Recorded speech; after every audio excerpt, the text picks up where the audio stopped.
Hi everybody, this is Franco of Franco and the Philippines. It's a new vlog about the Philippines. Just what we need, right? Another 60-year-old dude out there vlogging in the Philippines. We'll see. You know what? I'm doing it for fun, and just to give you a little background, my vlog might be a little different. My background's music and the entertainment business, so I think I'm going to deal a lot with that. Nightlife, musicians, bands, things like that. Certainly cruising around, showing you where things are and what things are, and we'll discover it together, okay? So the reasons going over to the Philippines, for me, cost of living is very low there. The Filipino people are just beautiful people. I mean, wow, what an incredible culture, right? There's total poverty, but they all seem happy, really family oriented, and it's crazy. So I love that culture. It's kind of like my Italian culture, big zest for life. They live, man, regardless of money and material things. And I know that one. I've had tons of material stuff. I've been broke, I've been rich, and you know what? It doesn't change if you're happy or not. It really doesn't. I know that's philosophical, but money makes things easier for sure, but doesn't make you happy for sure. Anyway, so people have asked, am I going over there to meet a Filipina? Am I going to be one of those creepy old guys cruising around the Philippines looking for a young girlfriend?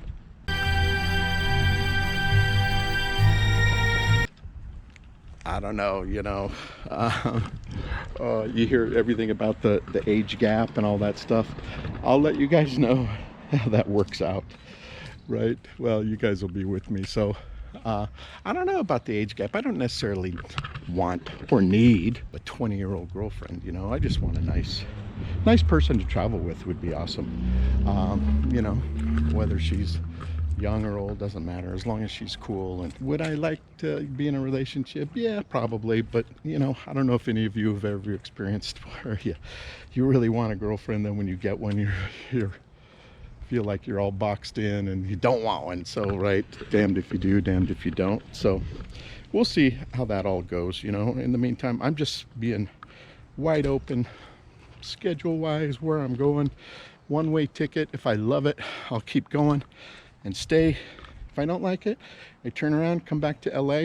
I didn't sell my music gear, so I can just pick up where I left off and start doing gigs and carry on with my life. Anyway, just a quick little background. I was born in Reno, Nevada. Musician, started playing drums when I was 6. By the time I hit high school, I was really playing in a lot of bands. And right after high school, went on the road for 8.5 years. 2 weeks out of high school. Thought I'd be gone a few months. I was gone 8.5 years. 70s and 80s, man, rock and funk and dance bands, and so much fun. 70s and 80s were just awesome.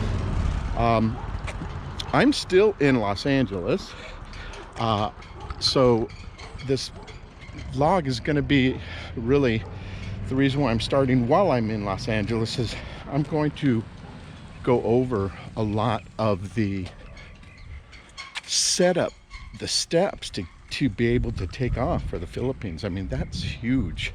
So much to do. Logistics, finance.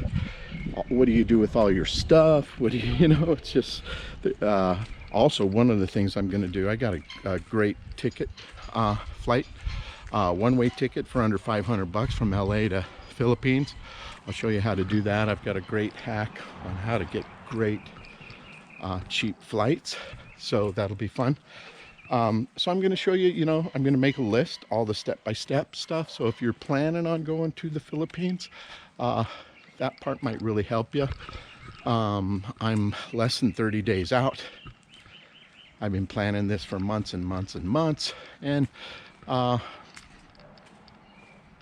Anyway, to go back to my story, after going on the road, I recorded an album and moved to LA. Back in those days, you had to move to LA, New York, Nashville. I wasn't a country guy, I was a West Coast guy. So I came to LA and was there for 30 something years, and played the whole club circuit. When you have a record out, there's certain clubs that you play that are all along the Sunset Strip, and so played all those famous rock clubs and did the whole rock scene. During the day I was acting. I was one of the zombies in Return of the Living Dead.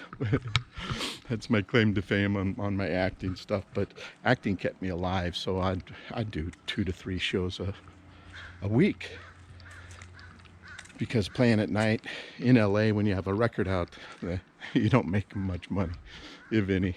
So anyway, acting kept me alive, even though I really wasn't an actor. Didn't really want to be an actor. I met a girl. We started having kids. We ended up with 4 kids, married 27 years. Once I started having kids, I decided I didn't want to be on the road anymore. So I went into the management side of things, had a production company and recording studios, record companies. I was really fortunate. I ended up running one of the most popular recording studios in LA for 15 years. So I worked with everybody.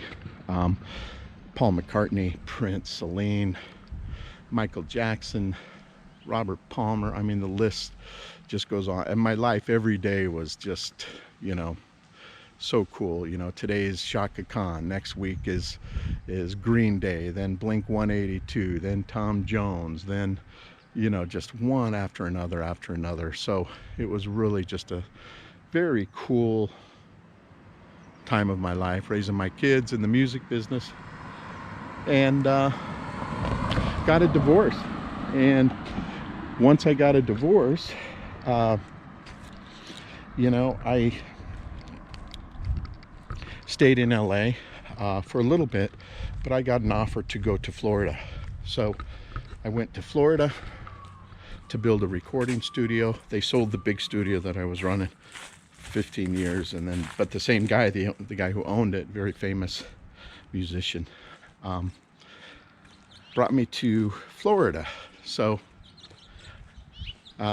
stayed there. It was worked on that project for a couple years, 2 or 3 years, and then bought a sailboat.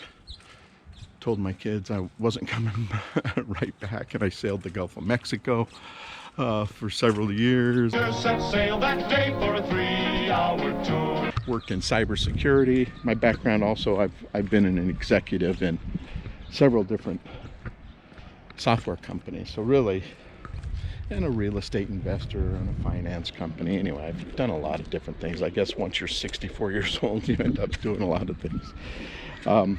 So anyway, came back to LA and to see my kids. I have 3 grandkids now, 4 kids. They're all grown, they're doing great. Came back to LA, sold my places in Florida, sold my boat, came back to LA to be with my family.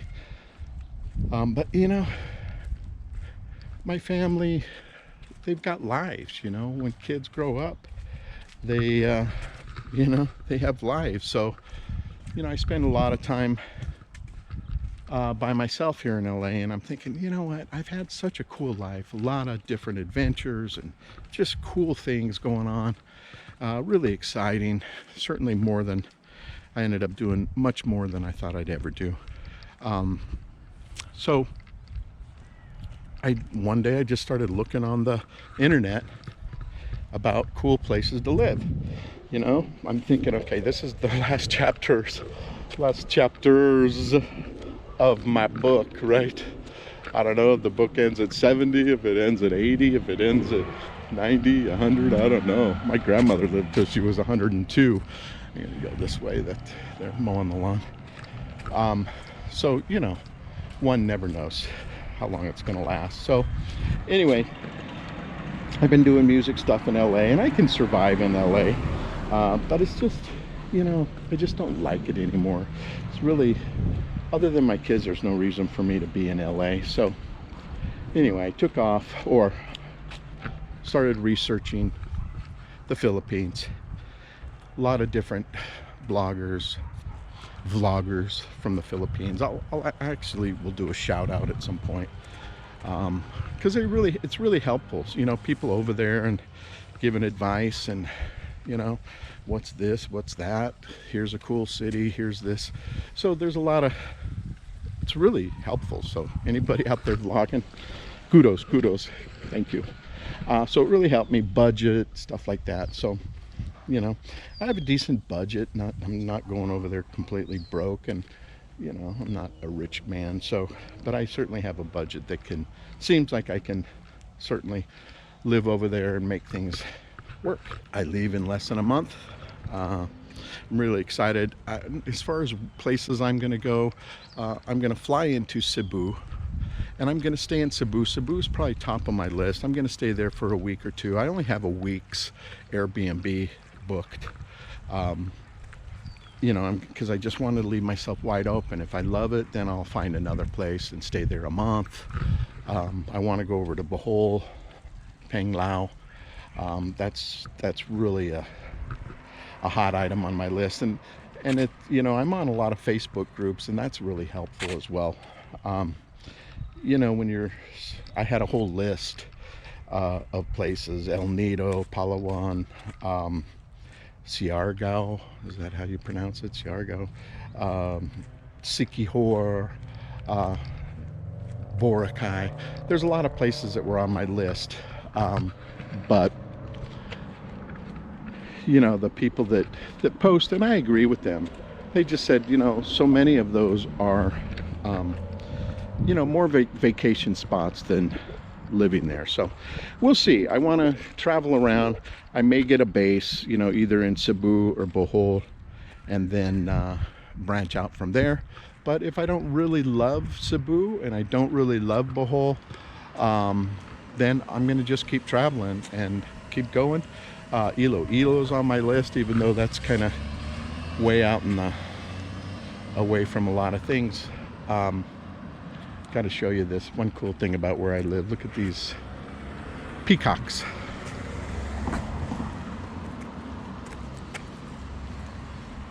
Right? All over the place. Peacocks for days. Anyway, I live in the valley in LA. Anyway, I'm going for it, you know. I don't know if I'm gonna, as far as transportation goes, you know, I'm gonna pretty much use public transportation. I looked at scooters. I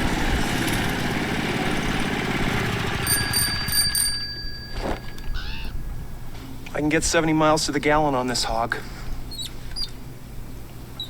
You know, that might be okay on maybe the smaller islands, Bohol, things like that. But Cebu, you know, it freaks me out, man. The traffic, wow. I'm definitely staying away from Manila. You know, I live in LA. I don't need a Manila. I don't need Philippines version of Los Angeles. So Cebu, you know, yes, it's a big city, but I want to be somewhere where there's some nightlife, and some beaches and things like that. I know Cebu isn't, you know, got tons of beaches right there. You got to do a little travel to get to the beaches in Cebu, but that's okay. So anyway, I'm going to discover the Philippines. I'm gonna bring you along if you'd like to come, and I'm excited. I'm doing it just for fun. You know, I want to keep this thing fun, not, you know, please don't get mean or snarky to me or anybody else in the comments. You know, it's just it's not cool. So I definitely don't want drama and craziness. So anyway, Franco in the Philippines. Please subscribe. It would be so cool to get my first subscribers before I get over there. I definitely will start posting my list and preparation and things you do need to take care of before you get over there. The music is a song that I wrote called Chasing the Sun years ago when I was a teenager. I wrote it, recorded it in my 20s. So that's all original music. I'll have to do a little vlog on that song. It's kind of interesting. Anyway, thank you very much. Appreciate it. Let's go for a ride.